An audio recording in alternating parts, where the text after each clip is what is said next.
Welcome back to Electronics. This is Dr. Ferry. In this lesson, we're going to look at a model called the ideal diode plus voltage source model. In our previous lesson, we looked at ideal diode model and we came up with a systematic way of analyzing circuits that way, and that was called the assumed states method. In this lesson, we will introduce a better model, which is called the ideal diode plus voltage source model. In particular, let's look at a diode and say this is the actual diode right here, and this is its IV characteristics. So this is the actual diode IV characteristics, and then this is going to be our new model. If you remember back with what the model looked like with the ideal diode, it came straight up here. So that was with the ideal diode. And all we're doing is shifting this to the right to get our new model here. So in this case, we're going to replace the actual diode. This is the actual diode right here in our circuit with a voltage source, or a battery essentially, and our ideal diode. So this voltage source essentially takes the ideal diode and shifts it to the right by V sub f.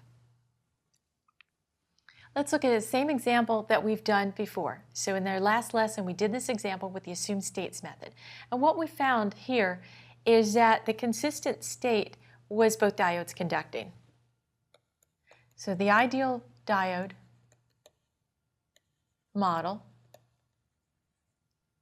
had both states conducting, on. And in that case, we were interested in solving for V sub 1. And what we found out was V sub 1 is equal to 5 volts with that ideal diode model. So now we're going to redo this model with the better approximation.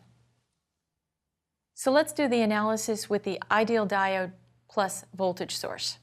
In that case, first step is to just replace the diode, the actual diode, with the voltage source plus an ideal diode. There's my voltage source, there's my ideal diode, and I've got my resistors. V sub f, we'll assume that these are the same types of diodes, so they have the same value V sub f. Once I make that first step, then this is analyzed using the assumed states model, treating these as ideal diodes. Well, in the other case, in the last lesson, we found that the on state was consistent, so we'll try that one here and see if we get a consistency. If so, then I don't need to look at any of the other states. With the diode on, then I'm going to replace the ideal diode with a wire, but I keep that voltage source in there.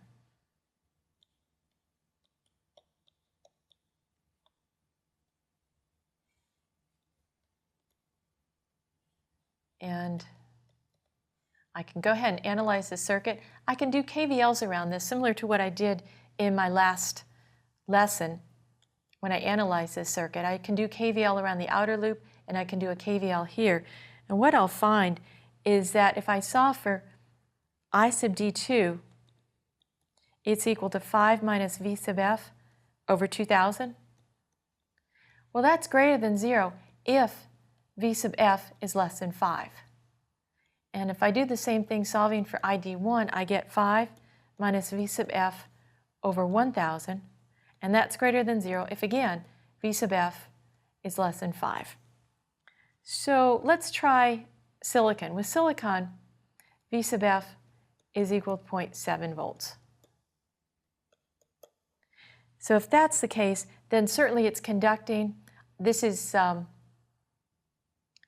consistent, so this case is a valid case if V sub f is small enough. And in that case, I'm ultimately interested in solving for V sub 1. If I solve for V sub 1, I can look around this outer loop. I now know well, let me analyze it this way. In this case, this being V sub 1 right here, if I do a KVL around the outer loop, I will solve for V sub 1 is equal to 4.3 volts. With the ideal case, we solve for V sub 1 is equal to 5 volts.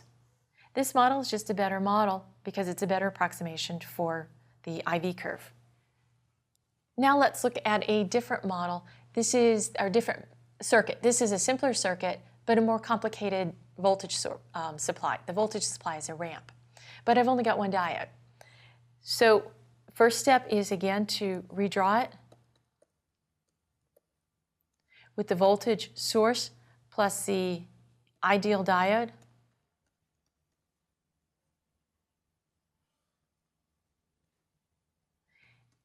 And then this is V sub R.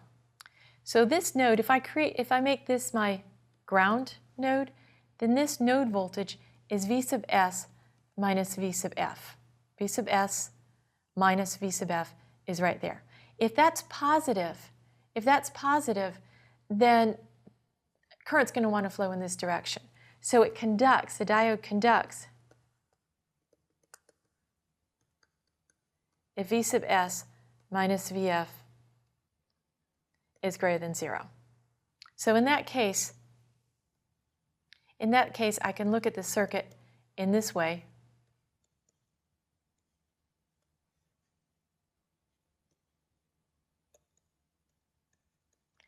Where I just replace it with a wire. And I can solve for VR. VR is equal to V sub S minus V sub F. And when this becomes positive, the diode starts conducting. And when it goes negative, it stops conducting. So let me go ahead and plot this V sub F. At some point in time, the circuit, the voltage goes past V sub F, and that's the point. That's the point that it starts conducting. So this is V sub R, is when this value becomes positive. This value here is V sub F. Now, suppose V sub S starts going negative and goes like this, and then maybe it goes positive again. Well, if I follow along with V sub R, it always retains this difference between them, which is approximately V sub F. But as soon as this value goes negative, it stops conducting, and it's going to be flat along here because that value is negative. And at some point in time, when V sub R goes positive, again, enough positive so that it crosses the threshold, then V sub R starts conducting again, or the diode starts conducting again, and you get this type of signal. So let's go ahead and build a real circuit. This is an LED, which is light emitting diode, so we're using that as our diode. It's in series with this resistor. Right here is the ground. All of this along here is the ground. I'm measuring the voltage across the resistor with this line, and over here I've got the power supply, and I've got a line to this scope, so I'm also measuring the input voltage. Now let's take a look at our screen.